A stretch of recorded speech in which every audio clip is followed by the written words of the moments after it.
Things are about to change. As a runner that has a sweet tooth and who seems to gain weight just by looking at food, even though I run 10 kilometers or 6 miles every day, I've faced all the frustration I can take with how my training has been for the last few years. A few months ago, I decided to take control of my eating habits and remove added sugar from my diet for 30 days. I wanted to see what I could learn, and I wanted to see if I could make the changes needed to improve in my running. Today, I'm ready to reveal the surprising results of my 30 days of no added sugar. Get ready, it's going to be amazing. I was quite surprised.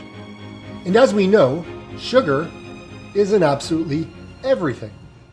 I have a really bad habit, and it has to go. I can't continue on the way I am right now, because otherwise I just continue to gain weight, and it just is this never-ending spiral. My running sucks. I have lack of motivation. I just don't want to do it, and I can't think clearly. It's brain fog. It's the struggle to get out the door. It's the constant food cravings that I tend to have. And this all has to go. And it starts right now. 30 days, no sugar. We all know that having too much sugar is not a good thing. We've learned it since we were kids. Besides just making us gain a little bit of weight, eating too much sugar can lead to serious problems. And as we get older, it can harm your metabolism, cardiovascular disease, cause type 2 diabetes, increase chances of liver or kidney damage, and even bring about issues like inflammation of the skin, joint pain, tooth decay, problems maintaining certain functions in the body. You know, like the manly member. Yeah, it's a thing. But on top of that, sugar can be really, really addictive. So the first thing I need to do is to check the foods in my house that have added sugar and get rid of them. This includes almond milk, protein bars, breads, cookies, muffins, crackers, pastries, even some things that are really good for you, but have a really high glycemic index. And that includes bananas. It also includes condiments, ketchup. You gotta go. It's got 5 grams. Tomato sauce, that's something else that's gotta go. This has got 8 grams. Maple syrup, sorry, you gotta go. No pancakes or waffles. This one's a high sugar content. It's got 55 grams. There's also some fruit that needs to go, and that's including raisins. Raisins, sorry, you've got 26 grams of sugar, and you gotta go. Honey, sorry, you're gone too. So what the heck am I gonna eat? Gotta replace it with things that are green. More greens will work. I also wanted to find out how much sugar should I be having in my diet. I knew I was eating a fair amount of sugar, but without reading the labels and looking at what I was snacking on each week, I wouldn't really know for sure. Some things were absolutely obvious, like ice cream and chocolate snacks and the occasional soda, but I was really surprised to find a lot of sugar in my protein bars. Even my breakfast cereal felt like I was, eating a dessert. It's hard to believe the bread I was also buying had 6 grams of sugar in it. If you're anything like me and struggle with self-control, the best way to take charge is to change your environment. It's impossible to snack on things that you don't buy and bring into your home. So all this sugary stuff has to go. Individual nutritional needs can vary based on factors such as age, sex, weight, height, activity level, and overall health. If you're in your 40s and are a runner, your nutritional requirements may be influenced by your training intensity, duration, and frequency. While carbohydrates are an essential source of energy for runners, it's still important to be mindful of overall sugar intake. The American Heart Association recommends that men limit their daily intake of added sugars to no more than 9 teaspoons, 36 grams. However, athletes, especially those engaging in endurance activities like running, may have higher energy requirements and may need to adjust their carbohydrate intake accordingly. It's advisable for runners to focus on obtaining carbohydrates from whole, nutrient-dense sources like fruits, vegetables, whole grains, and legumes. Now the cravings were the toughest at the first couple of days, and even a week in I found it hard, specifically late at night when I'm editing the videos. What I found very helpful was to make sure that I had healthy snacks in the house at all times and I was staying hydrated. It really made a big difference. No wonder we have an obesity problem, and no wonder we runners have a hard time losing weight by running. Because it doesn't seem like you can run enough to get rid of it all. And that's why I've been struggling. Something I'm not going to change is my running. I'm going to continue to do my 10 kilometers a day. That is not going to change. It's just the diet. That's the only thing. It's the only thing that needs to change. If I see a result just because of my diet and I'm still running what I'm doing, at least I know what the cause of my problems were. I just can't do it. I wish my relationship to sugar was different. Hopefully, after these 30 days it will be. My triggers for eating really crummy come down to stress. And how I compensate, self-soothe, is I eat sugary foods. Cakes, cookies, muffins. Heck, like let's even talk about Starbucks right now. I honestly didn't know how much sugar was in the products at Starbucks. Can I get a sugar cookie oat latte? What's that, grande? Grande, please. A chocolate chip cookie. Warmed up? And molasses cookie, both warmed up. So this can be really innocent, right? Like you can get a cookie, right? One cookie, right? Oh, it's heated up, it's hot, and it's gooey, right? That is a heck of a lot of calories and a lot of sugar. But then you go just for a nice small, actually, I did this on purpose. It was a sugar oat latte. And it was the only one on the board that I could pick really fast before the people behind me started to get a little upset. So I got a sugar oat cookie. And this is a lot of sugar. Now, again, when it says a sugar oat latte, you would think that it has a lot of sugar. But even if I went for a caramel brulee, I mean, the name caramel brulee doesn't sound, I don't know, kind of sounds a little fancy.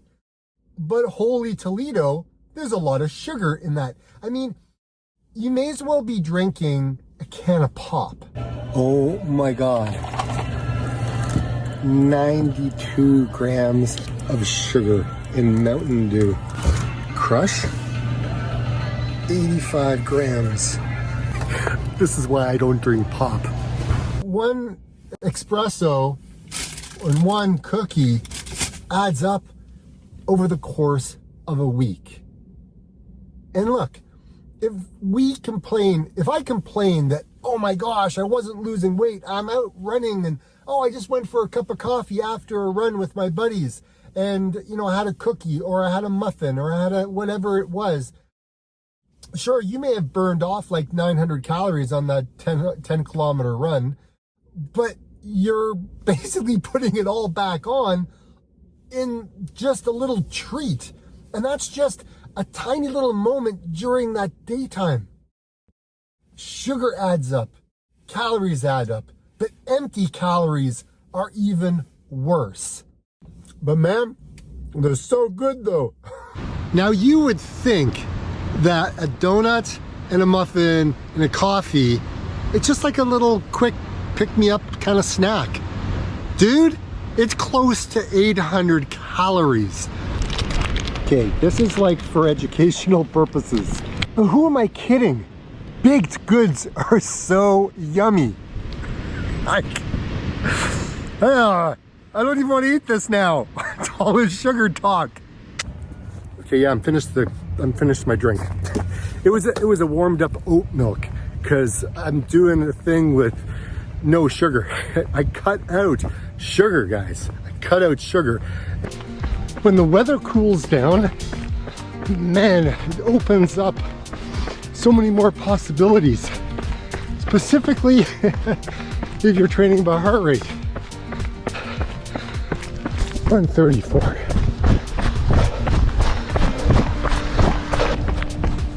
Oh, why do I gotta go up another?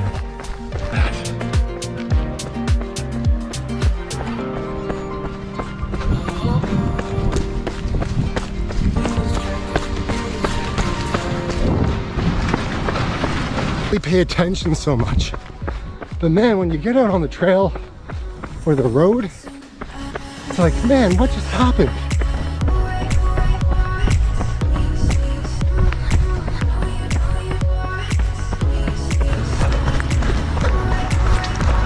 I feel good. It's great. 139 heart rate. All right, let's go back home. So it's been a while that I've actually eaten sugar. And there's a lot of good things that come from eating a lot less sugar. Yeah, I am so off the beaten track, guys. I'm so lost. I'm so sopping wet. Oh, I just ran through a bog or something like that. Anyways, still trying to find my way out of this place. Whew. Have any of you guys had Pop-Tarts? Do you know the history of what Pop-Tarts are and how they were made, how it came to be? Who doesn't like cake? Who doesn't like sugar? Who doesn't like a sweet treat? Pop-Tarts? That's your thing. And the history on how it was created is pretty amazing. Chocolate almond Special K. How much sugar is this? You think vitamin water is healthy? No. There's 32 grams of sugar in this. Sugar is in absolutely everything, and one of the things I have to find myself doing is doing my best to kind of stay away from these middle aisles because it's full of sugar. I just cannot come into these aisles when I'm hungry, because when I'm hungry, all of a sudden, like, I just want to buy so many different things. So I tend to stick to the outer aisle where all the produce is, because that's a safe area for me. It's a battle sometimes. It's a battle. I just have to say, no, I don't need it. There's 42 different names of sugar, and they put them into these foods, and they're kind of like hidden ingredients that people don't really know what they are. Really, we don't need them. But when you have a man-made product, you got to make it salty or sugary for people to eat it. Otherwise, it would taste like cardboard. Now, the first week was pretty easy for me because things had kind of slowed down with my clients, so I wasn't really out and about meeting with people.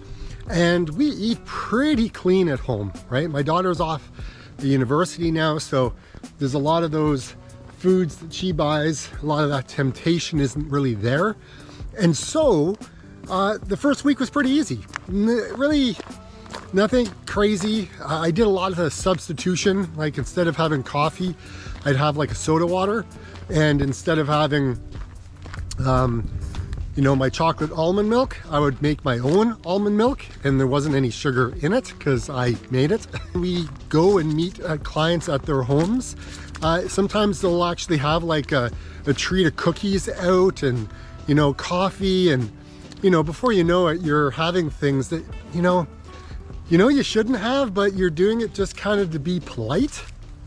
And that, to me, I mean, it's hard for me just to say no, because they've taken the effort to go ahead and do all these things. However, I know I pay for it later, but, you know, you do what it is you got to do. However, as the week progressed, it started to get a little bit harder and harder. And specifically when we went into week 2 and week 3, I was busy out showing properties. I was out and about.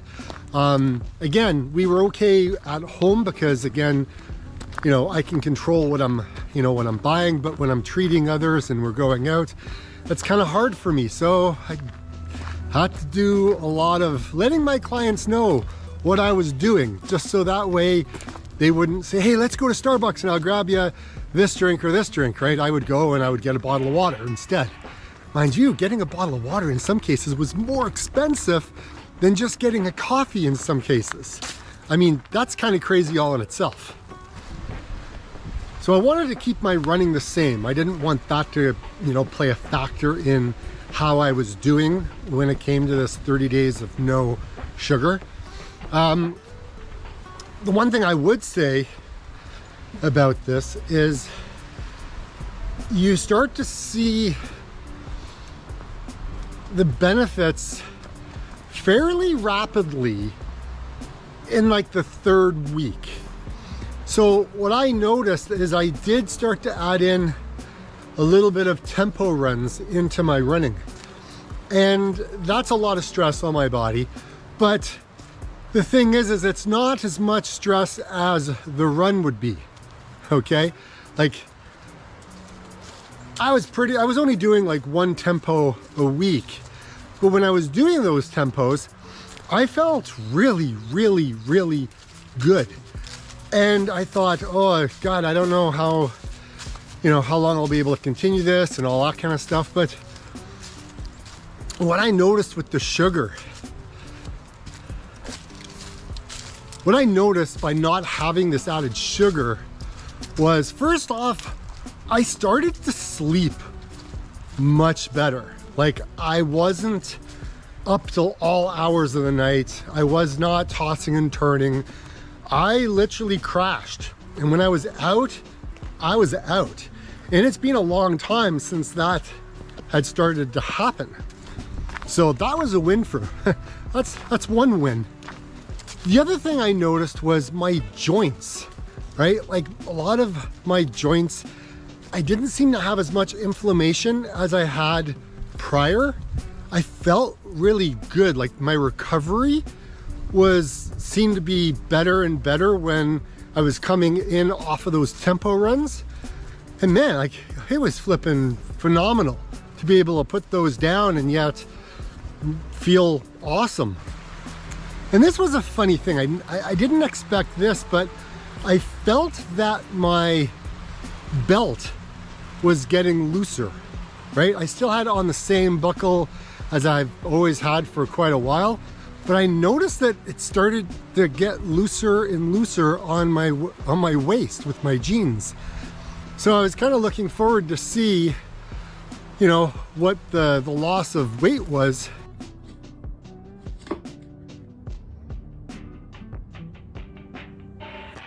Well, this is amazing news. Oh yeah, baby. Oh yeah. It's working.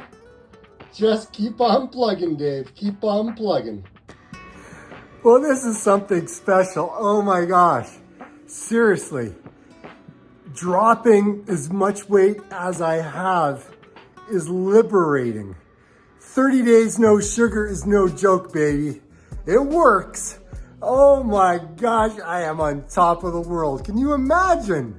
I knew that if I ditched the sugar, my running would improve. Something would change. And I'm happy to report that it did. It actually got better. And I feel better. And I feel more engaged. I feel more focused. I think this is the best place I've been in since 2020. It's been a long time.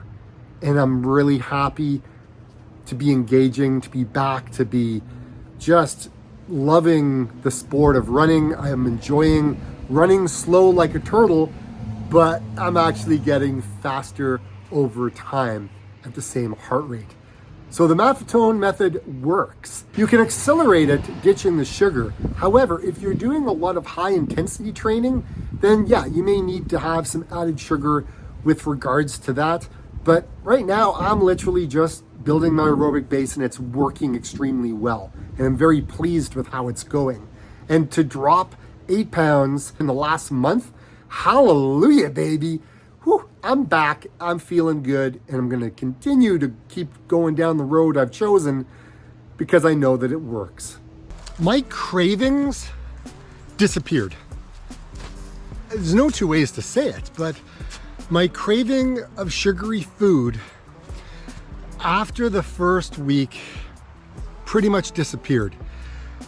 And, I didn't really realize it at first until I went out. And when you're out and about living life, going from appointment to appointment, going to thing, like just doing things, daily life, and I'm not like, oh, I could go for a little bit of chocolate, or I could go for a donut, or I could go for a coffee, or there was none of that. I was just happy with my soda water or my BioSteel or whatever I had with me.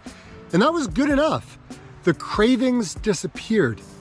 And after the cravings disappeared, as I ate strawberries and blueberries, what I noticed was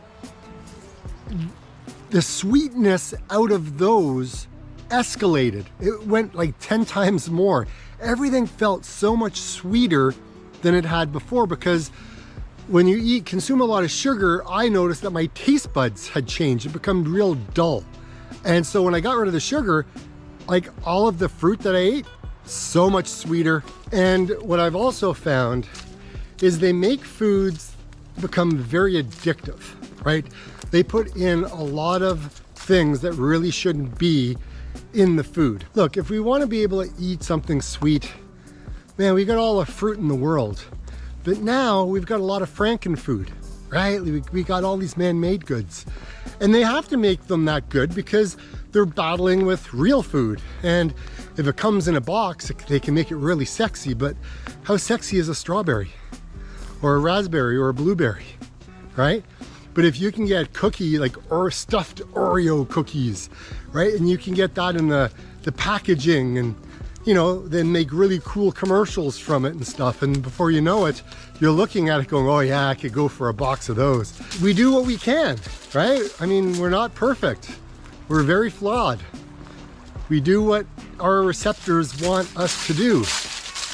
And when you eat, a lot of sugar, the receptors light up in your brain and go ding, ding, ding, ding, ding. Ah, yeah, I want more of that. Yes, give me that. Right? But then you go for a run, right? And you finish your run and you're like, yeah, that was an awesome run. But then you meet up with your friends and it's like, oh, let's go out for coffee and breakfast or whatever. And then next thing you know, again, you're having a coffee, double. You're having donuts, muffins, bagels, the butter on the bread, and hash browns and whatever it is that else that you have at breakfast. It can get out of control. So 30 days of no sugar has taught me a lot about a lot of different things. And now I'm going to take what I've learned and I'm going to march that forward into my training and keep pouring into my training the things that I've learned. So that way, when it comes time that I line up for that, half marathon or ultra marathon, I know I've done all the things I possibly can to look after me and my body and give me my body what it needs to thrive. Now that the whole 30-day challenge of having no sugar for 30 days is over, am I gonna have some sugar? Yeah, there'll be time to time where I will, but I'll be prepared. I'll know how to handle it and how to stop it from escalating and it turning into a little bit of a whirlwind of a sugar rush.